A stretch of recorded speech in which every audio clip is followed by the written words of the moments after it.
Jen, he definitely does. This time around, he says there's just more support. Murphy secured a record 47 Senate co-sponsors with 2 more Democratic caucus members on board, Senators John Fetterman of Pennsylvania and Angus King from Maine. And despite the uphill battle this bill will see in both the Senate and the now Republican-controlled House, Murphy remains confident.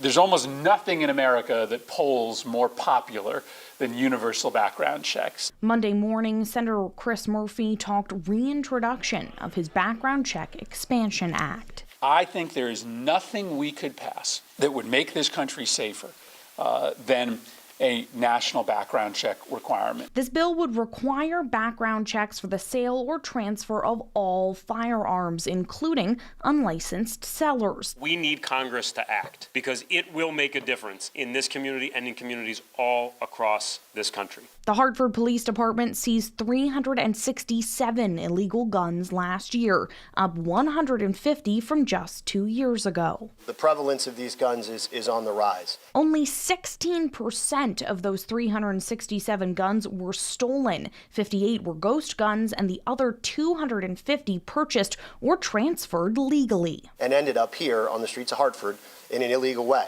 Those 367 guns come from 32 states. Leading the way is Vermont and North Carolina, Georgia, and Florida. That's where the majority of our guns come from out of state that end up illegally here and are used in crimes in the city. Thadi says this legislation would ensure those acquiring firearms are doing so in a responsible way. It's just too damn easy to get a gun. If 90% of Americans want universal background checks and the Republican-led House of Representatives won't put it to a vote, they're not listening to their constituents. And at least a vote is Murphy's goal this session. The success here is showing Republicans that the sky doesn't fall when they vote for these measures.